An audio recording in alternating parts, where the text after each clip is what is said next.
Today I am hemming chiffon on a wedding dress. So the first step will be to mark the hem. I am putting the dress on this hanger which has a rotating hook, which is kind of handy, and pinning the shoulders in this manner so that the dress will not slip off the hanger. So the first step will be to have hemmed already the under part of the dress, which is already completed to the correct length. Let the chiffon hang down over that, and if you can match the seams on the chiffon to the seams on the under dress using a stick pin, and that's a side seam, do it on the back seam and on the other side seam, and this is where your rotating hook on the hanger comes in handy. You can just turn your dress as you work. This dress I've already marked, and I use little gold safety pins to mark the length because they don't come out of the fabric in the same way that a stick pin will. The chiffon should hang about an inch or a little more. The final hemming of the chiffon should be an inch to an inch and a half below the underdress. So I mark that as I go. Here you see a crease because I've already ironed the crease in afterwards.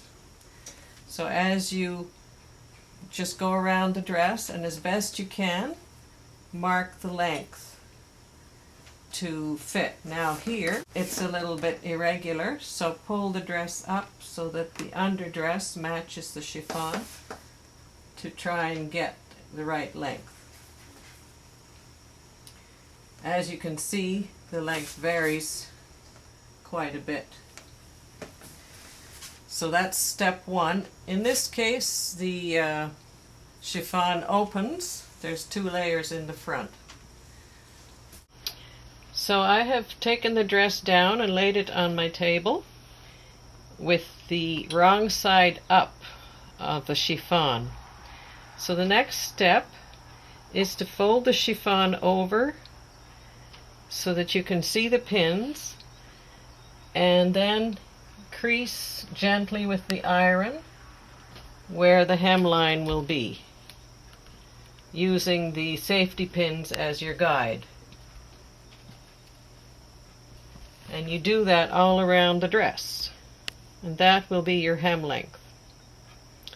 Then, just to show you where we will be stitching, I turn the chiffon over to the good side, and I fold the extra hem underneath, and here the fold will be 1/8 to 1/4 inch longer than the crease that I've just made for the hemline, and you'll be stitching here right on that crease. This is I'll put the pin where the hemline is, but the place you'll be stitching with the machine is right there beside. And now I'll take it to the machine. The extra hem is folded underneath to the wrong side of the fabric, and the fold is about 1/8 of an inch from the crease that I made, which is the final hem length. This is the crease right here where I put the pin. So I use the longest stitch possible and start stitching close to the crease. As I go, I remove the safety pins and I stretch the fabric gently between my hands in front and behind of the presser foot.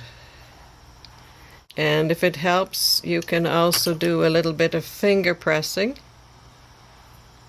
like so, and adjust the fabric with your finger there to get the fold in the right place.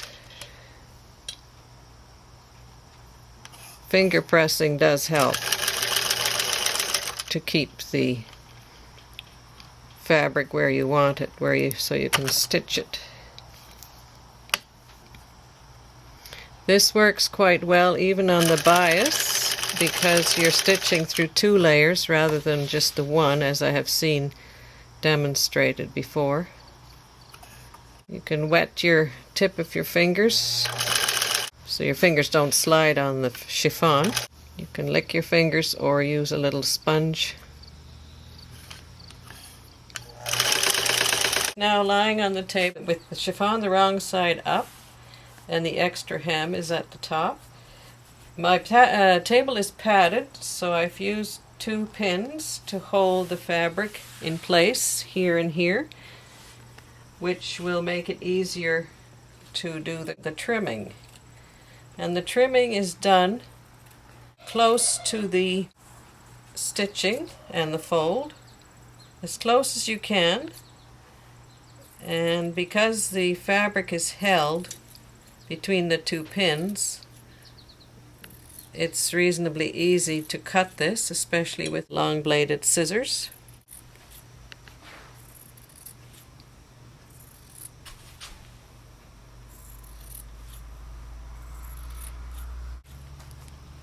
And then you go a little further, remove your pins, and do the next section.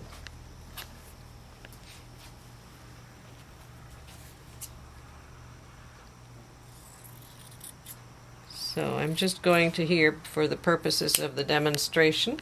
Wrong side up. I fold the fabric over, and the crease that you've made for the hem line here is a help for the fabric to find the right place to turn over. And again, I stitch with the longest stitch and stitch on the same row of stitching as the previous row, and again stretch between your hands behind and in front of the presser foot.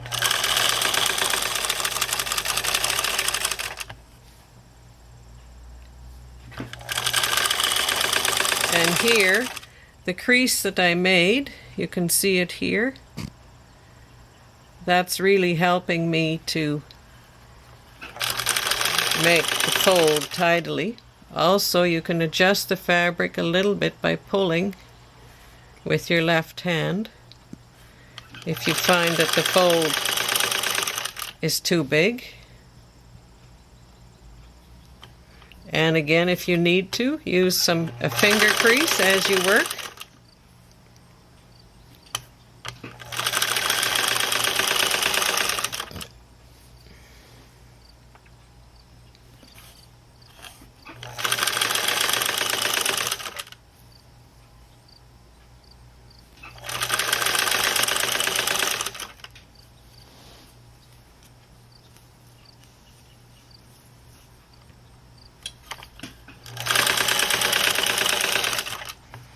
And there we are at the end of the demonstration part.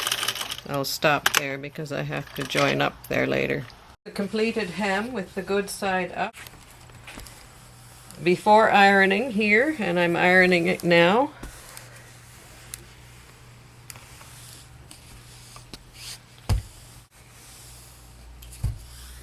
And the wrong side of the fabric. You can come in for a closer view there, Daniel. This seems to work quite well whether you're on the bias or on the straight of the grain, and even going over seams. It's good to practice on a piece of chiffon. If the hem is long enough, you can just cut off the hem that's existing and use the edge of the fabric to do a practice run. Because every fabric is different, I find I need to practice on each separate fabric if I have enough fabric there to do so, so that I feel comfortable when I have to tackle the final job. This is the completed hemming job. It looks reasonably smooth, and here you can see where I joined onto the original hem, which is fairly easy to do. If you undo a little bit of the stitching on the original hem, you can join it in quite easily. and it's reasonably smooth all around. This, where the seams come here on the side, it works out fairly well, and all around the back and on the bias. And as you can see, the length of the hem is about 1.5 inches longer than the underdress, which in this case is about right. Sometimes you'd want to have it a little bit shorter than that. I'm sitting on a short stool, which is quite handy when you want to mark the hem or do any adjustments that are close to the floor. So with a little practice, I think that you would be able to succeed in making a nicely rolled hem on chiffon, which is one of the hardest things to work with for hemming, especially when you want to equate what the original hemline looked like.